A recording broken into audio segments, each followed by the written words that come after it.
As you can see, I have bought something, and this is one of those budget performance cylinder kits for a Tomos A35. So this is a 65cc kit, and it comprises of a cylinder head, which should be high compression and have a bigger combustion chamber, which matches the cylinder kit, which is around about 44mm, so again 65cc. I can see there's a piston in there, and piston rings that you've got to fit yourself. Okay, so you may be wondering who makes this particular kit, and I have absolutely no idea. This is one of those kind of clone kits you can buy online from the Far East or somewhere. It looks to be a copy of a DMP. The cylinder head in particular looks almost identical to a DMP head. The barrel, again, similar to the DMP, but also the air cell, although these actual transfer ports here, this is different on the air cell kit. It's also got an extra port there, straight in from the revalve inlet, which I don't think the air cell has got, so it's probably more a clone of the DMP, if anything. Casting here is quite rough. That could do with a bit of cleaning up in there. The exhaust port seems okay. Could do with a decent polish. It seems to be slightly offset to the one side, though. I don't know if you can make that out on the camera. Or is it my eyes playing some tricks on me?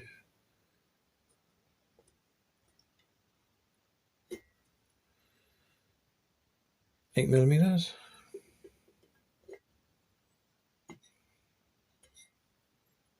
6mm. Yes, it is offset. Why that is, I don't know. Considering that this side of the barrel is actually symmetrical. Strange. Casting around here, you can have issues on some of these cheap and cheerful kits, although this was not cheap and cheerful. I paid only slightly less for this than I would have an air cell kit a couple of years back. This here, the edges are rounded over reasonably well. I can have problems with knife edge in there, which you don't want because it can heat up and snap off. But yeah, definitely a kit you could actually get a bit more performance out of if you did a bit of work to it. Speaking of which, piston. The piston itself has been polished, although it's still a rough casting. This really should be like a mirror finish, and each one of these little imperfections on the top of it could kind of potentially heat up and cause pre-ignition. Whereas if it was been skimmed on a lathe, like the center had been done to remove the casting kind of little dimple, you would have had that issue. So yeah, I might do that. It all depends on altering the squish band and that kind of thing. I don't want to do too much to it. The idea is I kind of really want to fit this kit straight out of the box and see how well it performs. Before I do that, I'm going to check the piston ring gap. So I can't stress this next stage enough, to go on two strokes. You should never just fit the rings straight on the piston and then put the kit on your bike. And that's because that gap there might look quite big there, but once it goes onto the piston, it pretty much shrinks to next to nothing. And if there's no gap at all, what can happen is that as the engine starts to warm up, the rings start to expand and it will pinch seize the engine probably within the first couple of miles of you riding it. Hopefully it's in the first miles, you don't have to push the bike that far home. But it all depends on how tight that gap is. If it's non-existent, it can in fact bulge into the transfer ports, seize the engine up solid, and you've completely ruined the actual kit. And so what you do is you put the ring into the barrel like so, and you want to measure the gap there, but don't do it at the top. Just push in a little way with the piston, probably just down to the second ring groove, and then measure it. See that gap right there in the middle? Not the wide gap, but that very tiny one there. That's what you want to be measuring. And I've just checked with my feeler gauges, and even that is just about going through it. And that is 0.05 millimeters. Now there's a chart on the Moped Army website which is quite useful for checking what the gap should be for different cylinder bores, and it should be closer to that. It's just under, I think it's 0.069, so that'll be just under 0.18 millimeters, so as close as I can get with these gauges. So I've got a bit of filing to do. Okay, so I've got the ring, got myself a small file. If you grip it close to the gap and just gently file each side of that ring gap, flip around to the other side, And then keep putting them back inside the bore and measure it with your feeler gauges until it's the right size. And once you've done that one, you then got to do the other one. Bendy Geddig. Right. Most important thing when you're doing this is don't get your rings mixed up. Once you've done one, got the gap right, set to one side so you don't end up filing the same ring twice. And then keep checking while you do them as well, because you can take off, but you can't put back on again. Right, I can now put the rings onto the piston. Now, unfortunately, there is no magic way of getting your rings onto the piston. What I will say is make sure your work area is clean, plenty of rags available, and use a bit of two-stroke oil to lubricate up the piston and the rings. Sometimes do the rings first. Just put a bit in your hand, like so, and just use it just to give them a bit of a coating. I must admit, I really hate putting rings on because they are so fragile. Anyway, to save the tediousness of this task, I will speed this up.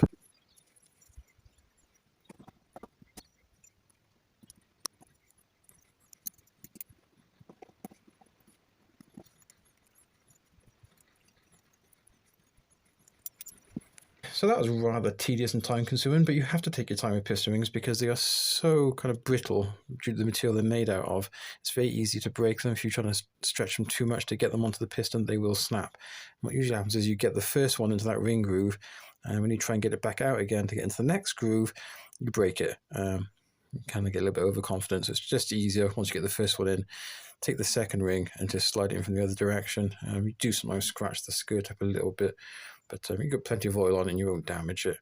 There are a couple of locating pins that stop the rings from rotating. There's one there on the bottom, and there's another on this side there. Just got to pay attention to where those are when you put the piston onto the conrod before lowering the barrel on. Otherwise you'll find it a bit of a struggle. But we'll be doing that next. So before I fit the new cylinder kit to my A35 engine, I thought I'd compare it with the old one. This is the ASL A35 kit, and they're pretty much, designed around the original Tomos A35 cylinder, except they're a bigger bore. They're both 65cc. You might be able to notice that these transfer ports on the ASL are bigger than on this kind of cloned kit, and it's not just this extra casting material here making these look smaller. They are smaller. I've measured them with my vernier calipers, and these ones come in at 16 millimeters, and these ones are 18 millimeters. You can also see on the ASL that the intake port casting there is nicely finished, whereas this one is quite rough. So there is room for improvement, although I will not be doing any porting work on this particular cylinder barrel because I want to see how well it works pretty much as is, which is exactly what I did on this one. The only difference is I had to do some case matching for the ASL kit originally because these are bigger than the stock transfer ports on the case, and this does mean that these won't line up 100% with the ports were matched for them, but because these are slightly smaller that's what's on the case, it shouldn't be too much of an issue. Although, like I said, there is room for improvement. Same goes with the pistons. Look how shiny the ASL one is. That's after 2,000 miles. This is the new one for the clone kit. Look how rough it is. You can still see like a little dimple on the top where it came out when it was cast. So that definitely some room for improvement on that one there as well. One good thing is though, it did actually come with a gasket set. I must have mislaid it somewhere.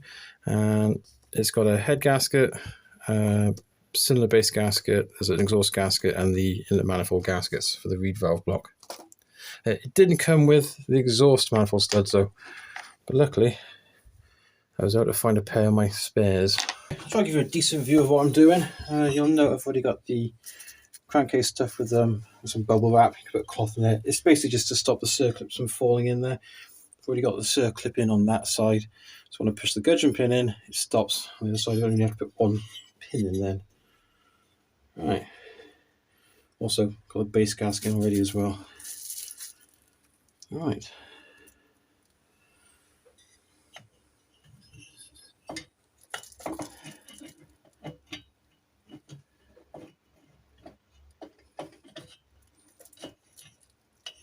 Just move this light a second because it's glaring.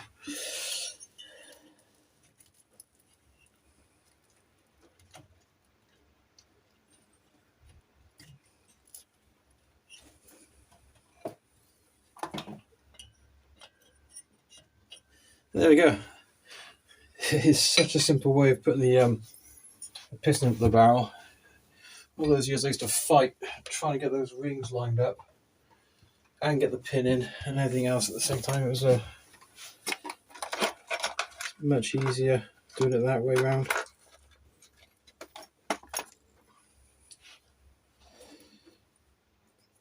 Just put the other circlip in.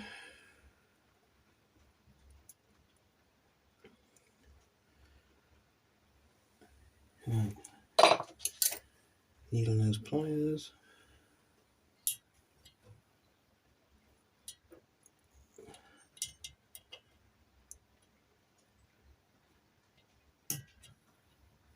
Make sure it's in the groove. That's that circlip in. Let's take out my bubble wrap.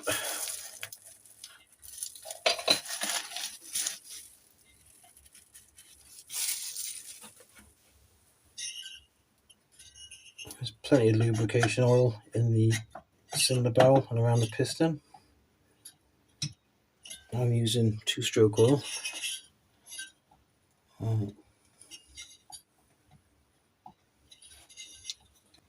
Right, I've just hit a problem with this clone aftermarket kit. I can't get the skirt around the bottom of the cylinder barrel actually into the crankcase. It's too big. And I don't want to force it because it's so thin, it'll probably crack. So I'm not impressed by that, to be honest. Yeah,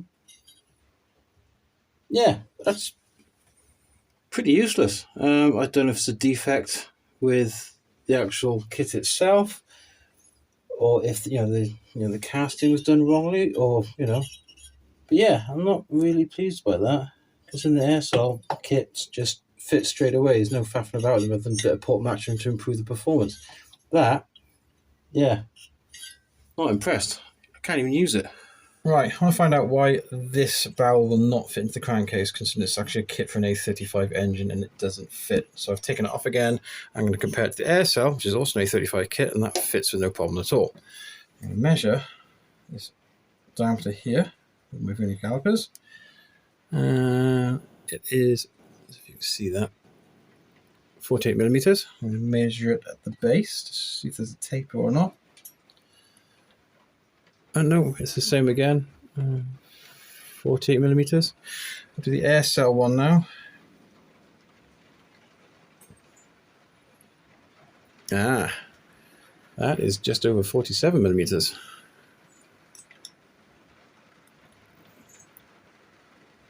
And it is the same at the base. Not impressed by that. It's a bit shit, really, to be honest. I paid just over £110 for this. You expect it to fit straight out of the box without any issues. If you were new to kind of fitting these kits, the first thing you probably do is kind of whack it in place with a rubber mallet, which is the last thing you do because of, you crack this skirt off quite easily because it's cast aluminium. It's not billet, and it won't bend. The only way to really rectify this is essentially chuck it in a lathe and take around about 0.5 of a mil off the diameter to get it down to the correct size. Yeah, not impressed at all. So yeah, if you are considering fitting one of these kits, I would advise just trying to fit it into the crankcase first before you do anything with the piston or anything like that, just to make sure. If it doesn't fit, send it back, ask for another one, or ask for a refund. Which what I'm probably going to be doing is I'm going to be buying another air cell kit because I'm not impressed by that at all. Yeah, rather expensive doorstop. Anyway, with that, thank you for watching. If you did like the video, I'm going to press that little like button down there. And if you subscribed recently, it is really much appreciated. If you haven't done so, please do so, because that would be freaking sweet. And I'll see you again soon. Take care.